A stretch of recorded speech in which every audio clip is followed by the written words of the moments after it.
पहले पार्ट को इतना प्यार देने के लिए आप सबका बहुत बहुत शुक्रिया। जिन्होंने पहला पार्ट नहीं देखा है, आपको लिंक डिस्क्रिप्शन में मिल जाएगा। अब स्टोरी को शुरू करते हैं। सिस्टम की आवाज सुनने के बाद मैं डर के मारे नंगे पैर कमरे से बाहर भागा, जैसे उस आवाज को पीछे छोड़ दूंगा। सीढ़ियों पर ही मेरी टक्कर श्रेया से हो गई। मैंने उसका हाथ जोर से पकड़ लिया। श्रेया, मेरे दिमाग में कोई बोल रहा है। क्या मैं पागल हो गया हूँ? मुझे अजीब आवाजें सुनाई दे रही हैं। उसने अजीब नजरों से मुझे देखा। क्या बोल रहा है तू? अरे तुझे सुनाई नहीं दे रहा? तू बहरी है क्या? मैं कह रहा हूँ कोई मेरे सिर के अंदर है। वो चिढ़ गई। मैंने इतनी देर तक तुझे समझाया, फिक्र जताई, और तू मुझे बहरी कह रहा है? अरे नहीं, सच में कोई आवाज नहीं आई क्या? मैं गुस्से और डर के बीच झूल रहा था। तभी वो आवाज फिर आई। होस्ट, घबराओ मत, मैं कोई भूत नहीं हूँ, मैं सिस्टम हूँ, और तुम मेरे बारे में किसी को बता नहीं सकते, क्योंकि वो बातें दूसरों को सुना ही नहीं देंगी, वो ब्लॉक हो जाएंगी। हम बाथरूम में अकेले बात कर सकते हैं। ओह, तो ये बात है। श्रेया बाहरी नहीं थी, बल्कि मेरी बातें उसे सुनाई ही नहीं दे रही थी। मेरी जान में जान आई। 0137, ये कैसा नाम है? जैसे मोबाइल का आखिरी 4 नंबर हो। मैंने मन में ही सोचा। तभी मेरे दिमाग में एक इमोजी चमका। भाई साहब, ये सिस्टम तो इमोजी भी भेजता है। मैं हैरानी में कुछ बोलने ही वाला था कि श्रेया ने मुझे हिलाया। चियाओ चेन, कहाँ खो गया? कल याददाश्त गई, फिर आवाजें आई, और अब हवा में देख रहा है। तेरी हालत खराब है, अभी डॉक्टर के पास चलते हैं। मैंने उसे संभाला। नहीं नहीं, कुछ नहीं, बस थोड़ा सिर भारी था। चल नाश्ता करते हैं, भूख लगी है।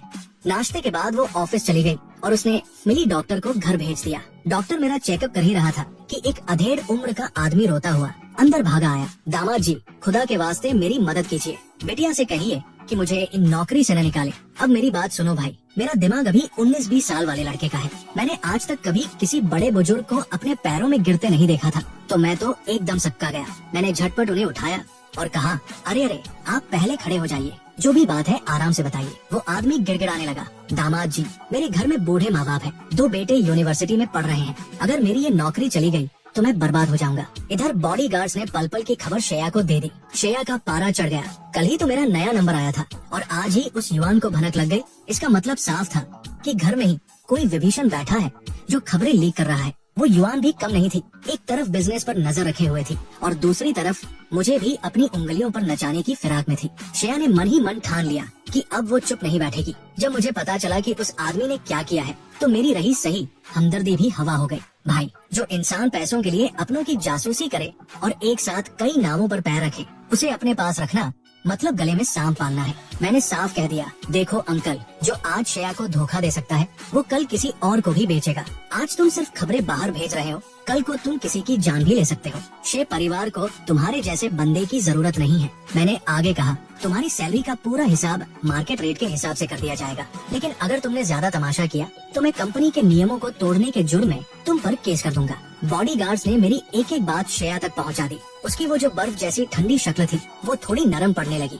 डॉक्टर ने भी कह दिया कि मैं बिल्कुल ठीक हूँ, बस शरीर में थोड़ी कमजोरी है। श्रेया आज बहुत खुश थी। उसे लगा कि काश ये याददाश्त जाने वाला नाटक चियाओ चेन थोड़ा लंबा खींचे। उसने तय कर लिया कि इस बार वो मुझे अपने से दूर नहीं होने देगी। मैं कमरे में आया, लेट गया और अपने दिमाग वाले उस सिस्टम से गप्पे लड़ाने लगा। मैंने कहा, ओए 0137, ये नाम थोड़ा बदल ले यार, ऐसा लगता है जैसे कोई जोमेटो वाला बाहर खड़ा है। सिस्टम बोला, जी हुजूर, आप जो कहें।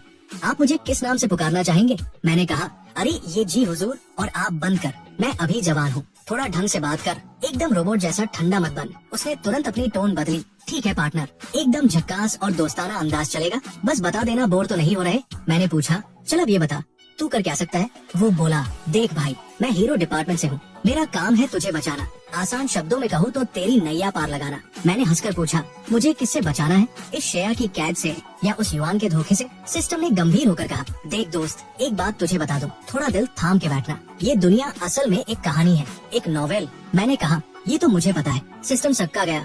तुझे कैसे पता? मैं तो अभी अभी आया हूँ, मैंने तो कुछ बताया भी नहीं। क्या किसी और ने बता दिया और तूने मान भी लिया? मैंने जवाब दिया, अरे भाई, मुझे हवा में कमेंट्स दिखते हैं, क्या ये तेरे सिस्टम का कोई डिफेक्ट है? सिस्टम ने माथा पीट लिया। धत तेरी की, कल मीटिंग में गया था तो गलती से वो कमेंट वाला फीचर ऑन रह गया होगा, तो क्या तूने सब जान लिया है? मैंने कहा, खाक जाना है, वो लोग तो बस आपस में लड़ते रहते हैं। बस इतना पता चला है कि मैं इस कहानी का प्यार में अंधा हीरो हूँ, श्रेया विलेन है और वो युवान एक नंबर की चालू औरत है। सिस्टम ने हौसला बढ़ाया, अरे खुद को ऐसा मत बोल, हीरो को कॉन्फिडेंट होना चाहिए, ये दुनिया तेरे इर्द गिर्द घूमती है। मैंने चिढ़कर कहा, खाक सेंटर हूँ मैं, सारा पैसा, पावर और फायदा उस युवान के पास जा रहा है और मैं यहाँ इतना सूख गया हूँ कि मेरी हड्डियां चुभती है। सिस्टम ने समझाया, देख भाई, ये बहुत पुरानी कहानी है। पहले ऐसी कहानियां चलती थी जहाँ हीरो हीरोइन को तड़पा तड़पा कर मारा जाता था, पर अब वो जमाना गया। पिछली बार तो इस शेया ने पागल होकर उस युवान को ही निपटा दिया था, और फिर तेरे गम में खुद भी जान दे दी थी। सब मर गए थे, इसलिए ये दुनिया फिर से शुरू हुई है। पर इस बार शेया कुछ अलग ही कर रही है। क्या मैं मर गया था? मेरी सिट्टी पिट्टी गुम हो गई। अबे मैं हीरो हूँ या कोई बलि का बकरा? मरने से पहले उस युवान को तो साथ ले जाता। सिस्टम चिल्लाया, कंट्रोल उदय कंट्रोल, मैं यहाँ तुझे एक हैप्पी एंडिंग दिलाने आया हूँ। मैंने कहा, देख भाई, अगर तू मुझे फिर से उस युवान के साथ सेट करने की सोच रहा है तो इससे अच्छा मैं उसे अभी जाके ठोक दूं। ऐसी औरत के साथ पूरी जिंदगी कौन बिताएगा? सिस्टम बोला, शांत हो जा भाई, अब पुराने नियम नहीं चलते। तू खुद अपनी कहानी लिख सकता है। तू चाहे तो विलेन बीवी को हीरोइन बना ले या फिर अकेला ही किंग बनकर राज कर। मुझे ये बात पसंद आई। चल ठीक है, मैं चाहता हूँ कि मेरा अंत एकदम खुशहाल और फैमिली वाला हो। तो आज से तेरा नाम टिल्लू या गोलू नहीं, मिलन रखते हैं। चल मिलन ठीक है। सिस्टम बोला, डन, हमारा टारगेट है खुशहाली। अब वो कमेंट्स वाला झमेला मैं बंद कर रहा हूँ। जब मन करे बाथरूम में जाके देख लेना। जैसे जैसे तू कहानी में आगे बढ़ेगा तुझे इनाम मिलेंगे। बम्पर प्राइज है, बुढ़ापे तक का साथ। मैंने पूछा, लेकिन मैं तो कल तक कॉलेज में था, फिर ये 6 साल कहाँ गए? मिलन थोड़ा हकलाया, वो असल में, जरा मेरी बात सुन। जब कहानी शुरू हुई तो मैं तुझे मेन सर्वर से कनेक्ट करने ले गया था, पर वहाँ का नेटवर्क इतना स्लो था कि मुझे अपडेट होने में टाइम लग गया। वहाँ का एक दिन यहाँ का 1 साल होता है। मुझे तुझे 6 साल पहले छोड़ना था, पर सर्वर डाउन होने की वजह से मैं तुझे इस हाल में छोड़ पाया। मुझे पता है तेरा काफी नुकसान हुआ है। मैंने सिर पकड़ लिया, मतलब तू भी अनाड़ी है? तूने अपडेट में क्या घंटा उखाड़ा? वो बोला, भाई मैं भी अभी अभी सिस्टम कॉलेज से पास आउट हुआ हूँ। तू मेरा पहला क्लाइंट है। मेरा भरोसा डगमगा गया। क्या तू नया है? मतलब मेरी नैया तू ही डुबाएगा? वो बोला, अरे भरोसा रख, तुझे हैप्पी एंडिंग दिलाकर ही रहूंगा। मैंने फिर पूछा, ये जो बीच के 6 साल गायब हुए, इसमें मैं यहाँ था या नहीं? उसने कहा, तू था, शरीर तेरा ही था, पर वो ऑटो पायलट मोड पर था। कहानी जैसे लिखी थी वैसे ही चल रही थी। मैंने गुस्से में कहा, अरे तो जब वो ऑटो पायलट पर था तो फिर मैं क्या करूं? वो जो बेवकूफियां उस चियाओ चेन ने की, वो मेरी फितरत ही नहीं है। वो तो किसी कठपुतली जैसा था जो दूसरों के इशारों पर नाच रहा था। मैं कभी इतना बड़ा गधा नहीं बन सकता। वो मैं था ही नहीं। टिल्लू ने मुझे समझाया कि भाई, जो उस पुराने घिसे पिटे नाटक में फंसा था वो असल में तू था ही नहीं। जब तक तू अपनी मर्जी से अपनी जिंदगी नहीं जीता तब तक तू असली चियाओ चेन बन ही नहीं सकता। मैंने भी ठान लिया कि चाहे कुछ भी हो जाए, मैं उन बीते हुए 6 सालों को अपना कभी नहीं मानूंगा। वो सब एकदम बकवास और दिमाग का दही करने वाला किस्सा था। मैंने पूछा, चल ये बता, तेरे पास कोई सुपर पावर है क्या? टिल्लू बोला, हाँ भाई, मैं वक्त को पीछे ले जा सकता हूँ, पर सिर्फ 3 बार। मैंने फौरन कहा, तो फिर देर किस बात की? मुझे अभी के अभी 6 साल पीछे पहुँचा दे, वहीं से अपनी नई जिंदगी शुरू करेंगे। टिल्लू थोड़ा झेम गया, अरे पार्टनर, ये सिर्फ थोड़े समय के लिए काम करता है, सालों पीछे नहीं ले जा सकता। मैंने लंबी सांस ली, चल ठीक है, इस शक्ति को बुढ़ापे के लिए बचा कर रखते हैं। अच्छा ये बता, इनाम में क्या मिलेगा? तूने कहा था न कि ये मेन मिशन है। उसने बताया, इनाम में ब्लाइंड बॉक्स मिलेंगे, उनमें क्या निकलेगा ये तो मुझे भी नहीं पता। और हाँ, रास्ते में तुझे कुछ छोटे मोटे साइड मिशन भी मिलेंगे। तेरी मर्जी है उन्हें पूरा करना या नहीं। मुझे लगा चलो बोरियत तो कम होगी। इधर शेया ने वो बड़ा टेंडर जीतकर मार्केट में अपना सिक्का जमा लिया था। अब शे ग्रुप सबसे आगे निकल चुका था। उधर दूसरी तरफ युवान को जब हार की खबर मिली तो उसका दिमाग ठिकाने आ गया। वो रात भर अपने ऑफिस के टॉप फ्लोर पर अकेले बैठी रही। कंप्यूटर स्क्रीन पर वो हार वाला ईमेल उसकी आंखों में चुभ रहा था। गुस्से में उसने ऑफिस का सारा सामान तहस नहस कर दिया। हालत ये थी कि 3 महीने पहले उसने अपने मंगेतर की फैमिली से 500 करोड़ का इन्वेस्टमेंट लेने के लिए एक खतरनाक एग्रीमेंट साइन किया था। अगर प्रोजेक्ट जीतती तो 15% शेयर देती, पर हारने पर उसे भारी ब्याज के साथ पैसे लौटाने थे और अपनी कंपनी के शेयर गिरवी रखने थे। उसके पिता, जो सिर्फ काम और कामयाबी को पहचानते थे, अब उसे दरकिनार करने वाले थे। युवान की गद्दी पूरी तरह हिल चुकी थी। अगले दिन उसने हार नहीं मानी और छोटे मोटे प्रोजेक्ट्स के जरिए अपनी साख बचाने की कोशिश शुरू की। पर उधर शेया इतनी बिजी हो गई थी कि उसके पास सिर खुजलाने का वक्त नहीं था। फिर भी वो हर घंटे बॉडीगार्ड से मेरी खबर लेती रहती थी। एक दिन उसे टेंशन हो गई। 3 घंटे से मैं कमरे से बाहर नहीं निकला था। उसे लगा, बच्चा अगर चुपचाप बैठा है तो समझो कोई बड़ा कांड होने वाला है। उसने बॉडीगार्ड भेजा। बॉडीगार्ड ने दरवाजा खटखटाया। साहब, आप अंदर हैं? मैंने अंदर से चिल्लाकर कहा, अरे गेम खेल रहा हूँ भाई। क्या हुआ? खबर शेया तक पहुँची, तब जाकर उसकी जान में जान आई। अगले कुछ दिनों तक यही चलता रहा। वो ऑफिस में बिजी और मैं घर में गेम खेलने में मस्त। मेरा बाहर जाने का मन करता, पर वो हर बार मना कर देती। रात को हम वही जंजीर बांधकर बिस्तर के 2 कोनों पर पड़े रहते। बस एक ही पंगा था, मुझे जल्दी वजन बढ़ाना था, तो मैं रात को सोने से पहले खूब दबा के खाता पीता था। अब रात को टॉयलेट जाने के लिए मुझे उसे जगाना पड़ता था। बेचारी की नींद का कबाड़ा हो गया। ऑफिस में बातें उड़ने लगी कि मैंने अपनी बॉस बीवी की हालत खराब कर दी है।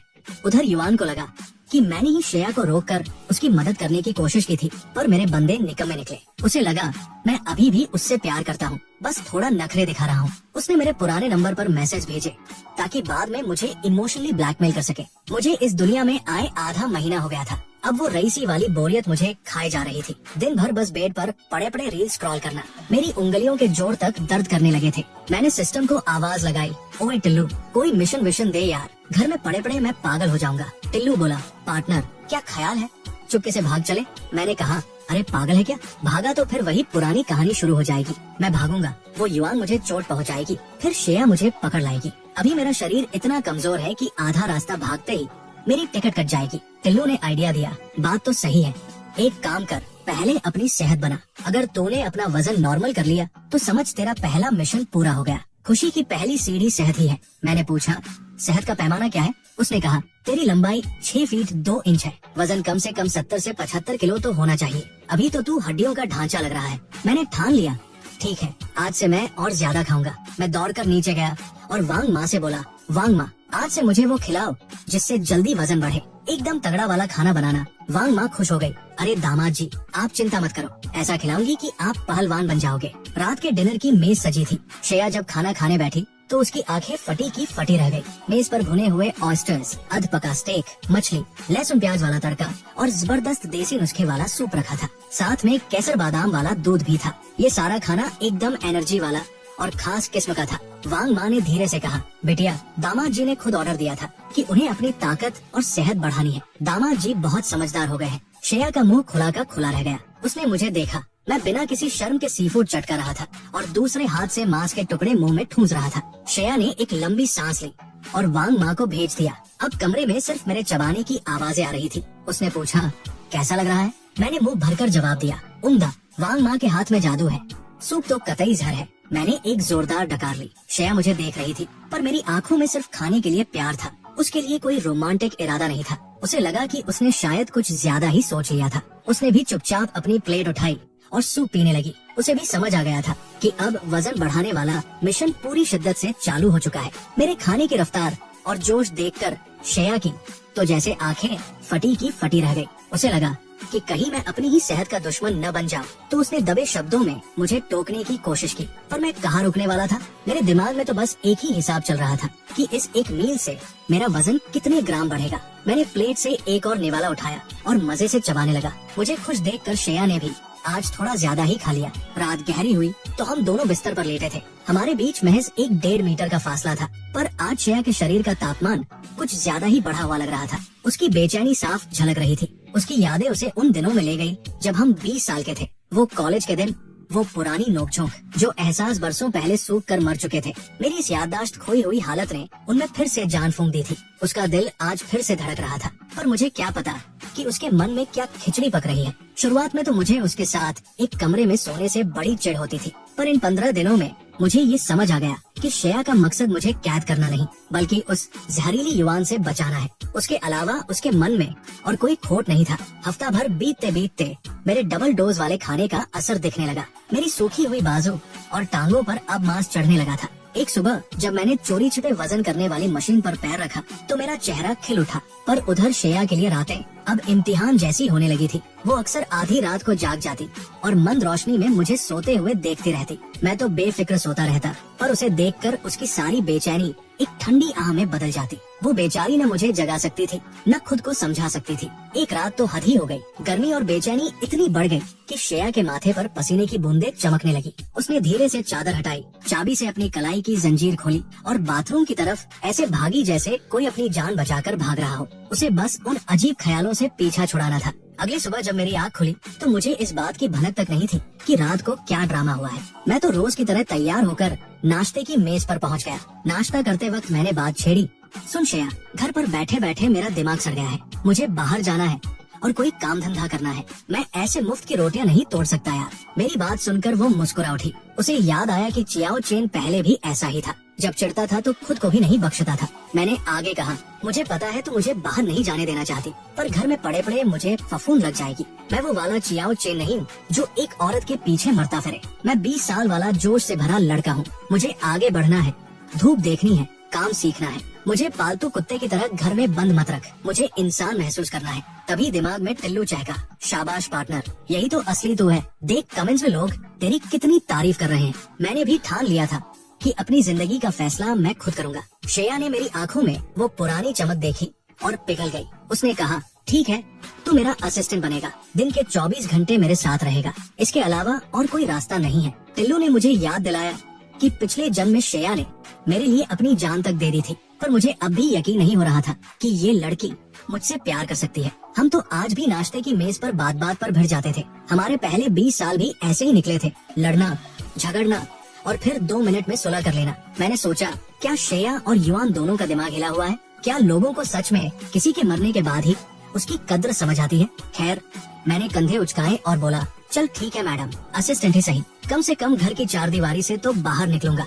काली रंग की वो चमचमाती कार जब शेख ग्रुप के हेड ऑफिस के सामने रुकी तो वहाँ से गुजर रहे हर कर्मचारी की चाल जैसे धीमी पड़ गई। कार का दरवाजा खुला और बाहर निकली सबकी बॉस, यानी हमारी सख्त और ठंडी मिजाज वाली श्रेया। लेकिन आज सबका ध्यान उन पर नहीं, बल्कि उनके बगल में खड़े मुझ पर अटक गया था। श्रेया ने किसी की परवाह नहीं की और मेरा हाथ पकड़कर सीधे अपने प्राइवेट लिफ्ट की तरफ बढ़ गई। पीछे कानाफूसी का बाजार गर्म हो गया। जो थोड़े निडर थे उन्होंने तुरंत फोन निकाला और ऑफिस के गॉसिप ग्रुप में खबरें उड़ाना शुरू कर दिया। अरे भाई, ये क्या सीन है? जो सेक्रेटरी शे मैडम तो आज किसी हीरो जैसे लड़के को साथ लेकर आई है। ये चियाओ चेन है क्या? वही चियाओ चेन जो हमेशा शे मैडम को नीचा दिखाता था और युवान के पीछे पागल रहता था। श्रेया मैडम उसे ऑफिस ले आई, श्रेया आगे आगे और मैं उनके पीछे। ऑफिस के कर्मचारी एकदम सावधान होकर अपनी कुर्सियों पर बैठ गए। श्रेया ने आवाज दी, मेरे केबिन में आओ। जी शे मैडम। जो सेक्रेटरी ने तुरंत जवाब दिया और पीछे पीछे आ गई। नमस्ते मैडम।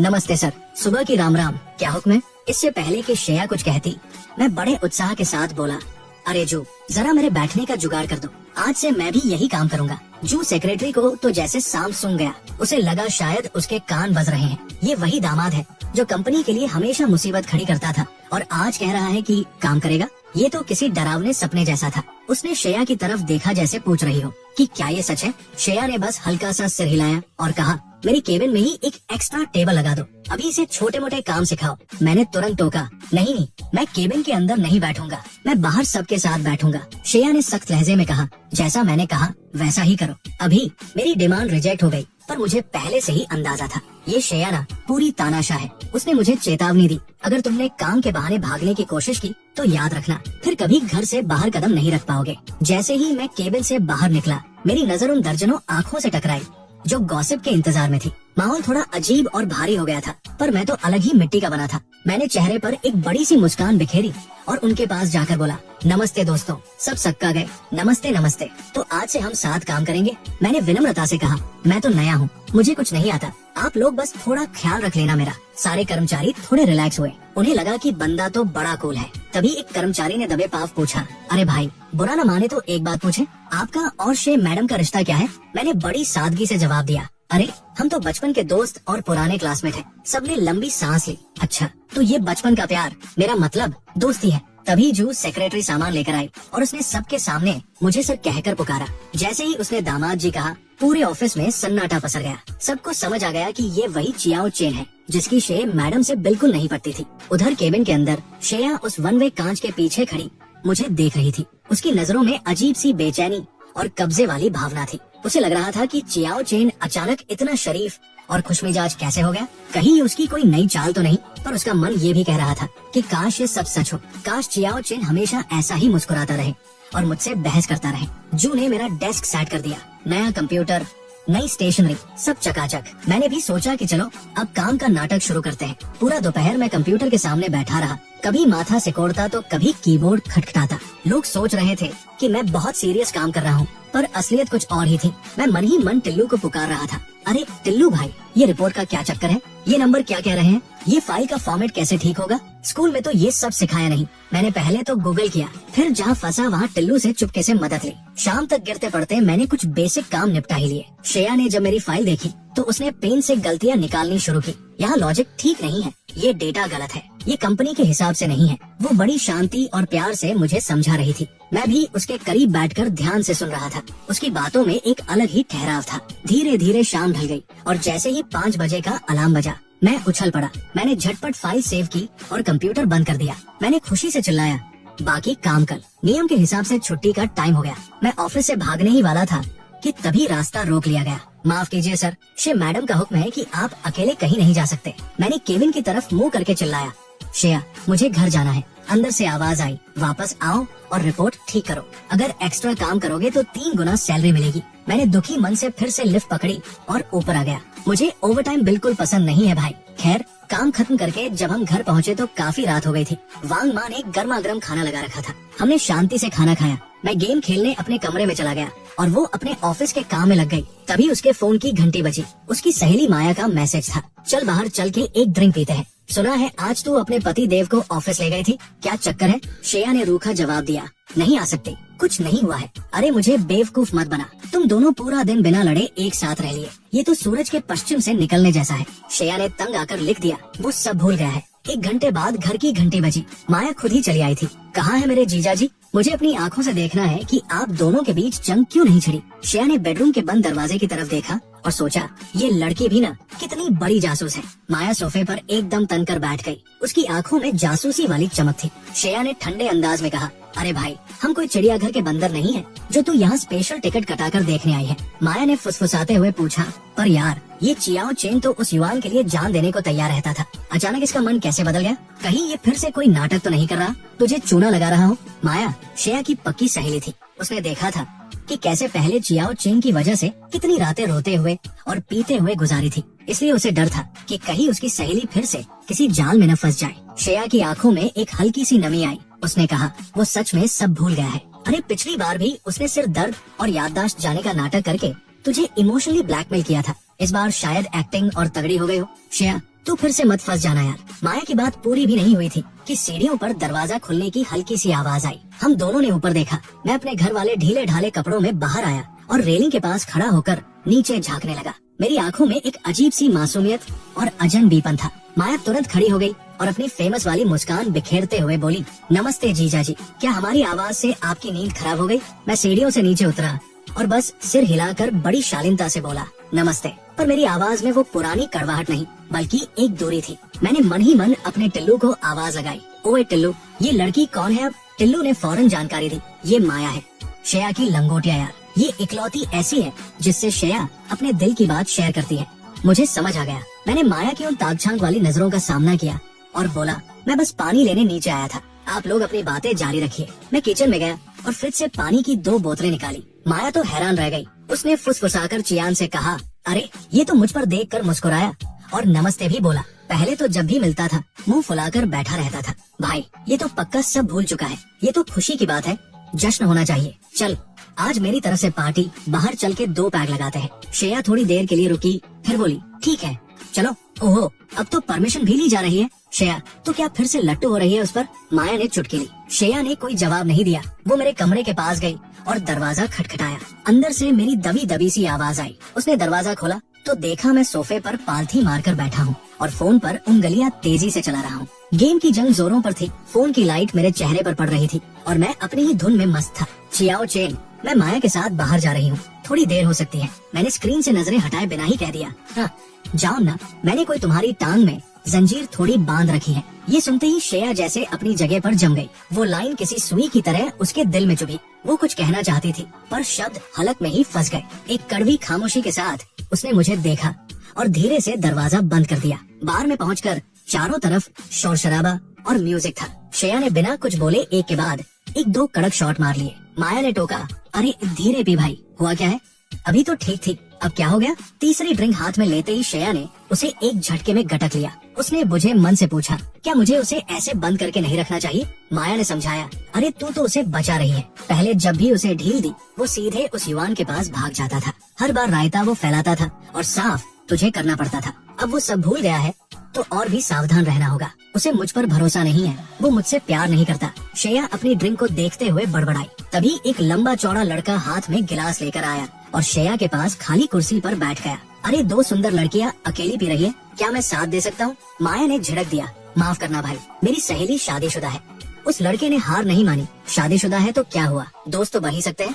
लगता है मैडम का मूड खराब है, पति से झगड़ा हुआ है क्या? उसने श्रेया की खाली उंगलियों को देखते हुए आग में घी डाला। वैसे भी आपने तो अंगूठी भी नहीं पहनी, इतना सीरियस क्यों होना? क्या पता आपका पति भी कहीं और मजे कर रहा हो? जिंदगी छोटी है, मजे करो। इधर घर पर मैं हेडफोन लगाकर गेम खेल रहा था और अपनी टीम वालों के साथ माइक पर चिल्ला चिल्लाकर मजे ले रहा था। अचानक मुझे एक जोरदार छींक आई। अबे कौन याद कर रहा है मुझे? मैंने नाक रगड़ते हुए सोचा और फिर से गेम में मगन हो गया। उधर बार में श्रेया का पारा 7वें आसमान पर पहुंच गया। उसने उस लड़के को ऐसी खूंखार नजरों से देखा कि वो डर के मारे वहाँ से दुम दबाकर भाग निकला।